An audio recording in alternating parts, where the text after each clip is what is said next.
Halo, selamat sore teman-temanku semuanya, dimanapun kalian berada. Semoga teman-teman selalu dalam keadaan yang sehat dan selalu dimudahkan dalam mencari rezeki.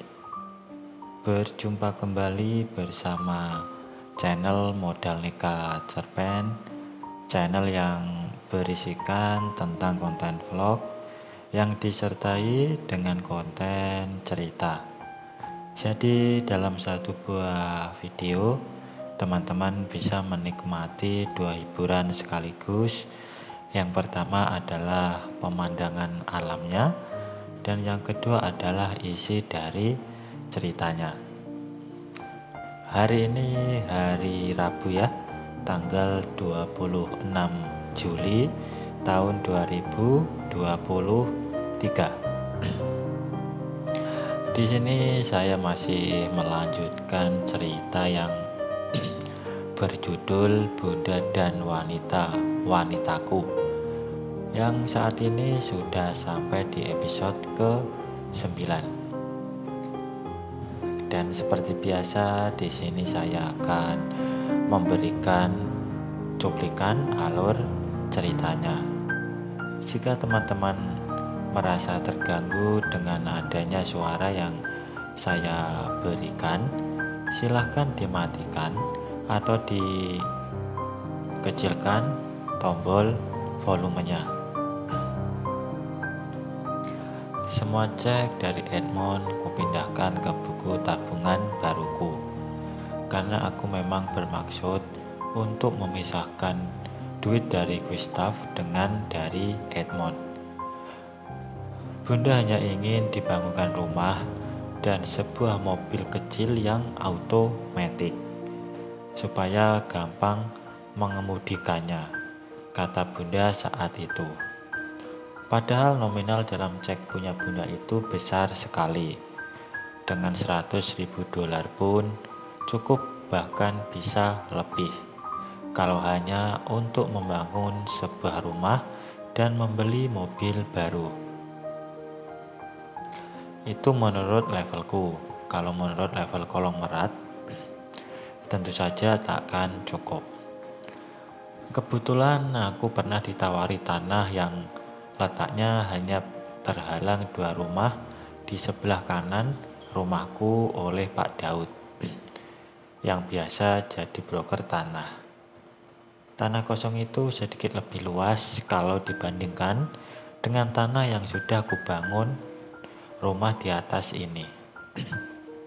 Kebetulan harga yang ditawarkan oleh Pak Daud lumayan murah menurutku, dan tanpa meminta persetujuan Bunda, ku beli tanah itu, karena Bunda sudah menyerahkan kepadaku untuk mencarikan tanah dan membangun rumahnya. Lalu kurencanakan bangunannya hanya dengan melihat-lihat dari majalah desain rumah yang kubeli beberapa hari yang lalu. Akhirnya pilihanku jatuh pada gambar sebuah rumah minimalis bergaya Spanyol. Pada waktu gambar rumah itu kuperlihatkan kepada Bunda, pun langsung Bunda setuju. Rumah itu terdiri dari 2 lantai, sementara garasi terdapat di sebelah kanannya. Di bawah 2 kamar dari kedua lantai di atasnya. Jadi sebenarnya pas di bagian yang ada garasinya, terdiri dari 3 lantai. Dan garasinya berada di lantai dasar. Tapi di puncak bangunan itu tingginya sama dengan yang 2 lantai. Seminggu kemudian pembangunan pun dimulai, dikerjakan oleh kontraktor yang membangun rumahku itu. Sang kontraktor menjanjikan pembangunan rumah Bunda itu akan selesai dalam tempo kurang dari 4 bulan. Lebih cepat daripada waktu membangun rumah rumahku dahulu, karena kontraktornya sudah banyak peralatan baru yang akan digunakan untuk membangun rumah Bunda itu. Bunda senang karena rumah yang sedang dibangun itu tak jauh dari rumahku. Lebih senang lagi setelah mendengar kalau aku sudah mempersiapkan diri untuk menikah dengan Maya. Bahkan Bunda menyarankan agar pernikahanku dengan Maya dilaksanakan setelah rumah Bunda itu selesai. Aku pun menyetujuinya. Sementara itu, aku sedang bertekun diri untuk menyelesaikan 43 lukisan pesanan Edmond. Ratih tidak terus-terusan harus tampil di depan mataku, karena aku sudah punya teknik baru. Ratih hanya kusuruh tampil di tempat model, hanya pada waktu finishing saja. Pada waktu aku masih melukis latar belakang dan sebagainya, aku bisa menyapukan kuasku di atas kanvas tanpa kehadiran Ratih sekalipun. Pada waktu rumah Bunda hampir selesai, 47 lukisan untuk Edmond pun hampir selesai. Namun begitulah, setiap kali aku hampir menyelesaikan lukisan-lukisanku, ada saja godaan yang harus ku alami. Ketika aku sedang beristirahat di kafe dengan seorang pelukis bernama Aruna, kulihat seorang wanita yang bentuknya mirip Bunda tampak sedang minum jus sendirian. Ternyata dia adik kandung Bunda yang bernama Rosmala, dan biasa kupanggil Tante Mala. Kebetulan Aruna sudah mau pulang, karena dia pun sedang sibuk untuk menyiapkan pameran tunggal. Maka setelah Aruna berlalu, aku menghampiri wanita yang memang tanteku ini.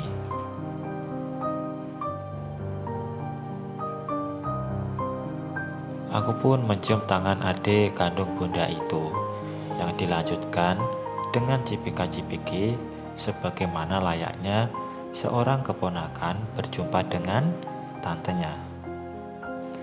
Tante Mala itu adik kandung Bunda yang bungsu, karena Ratih adik seayah. Bunda berlainan ibu. Dan sebenarnya aku sudah tahu rahasianya dari Oma Rosa, bahwa Ratih itu anak Ricardo. Lalu almarhum kakek ingin menolong Oma dengan menikahinya, setelah lelaki bernama Ricardo itu menghilang pada saat Oma sedang hamil muda.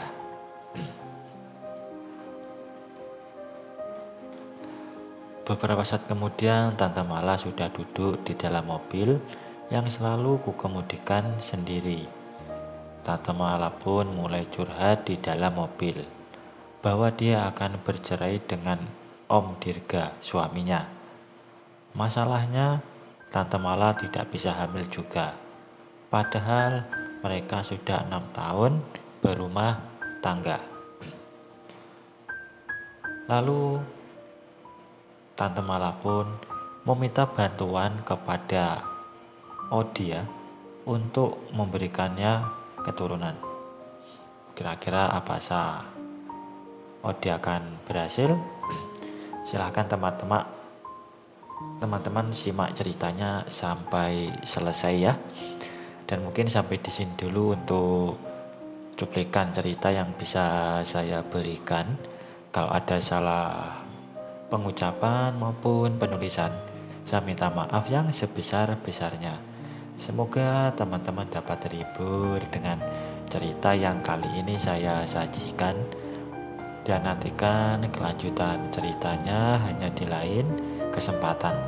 Saya ucapkan selamat sore, selamat beraktivitas, dan terima kasih.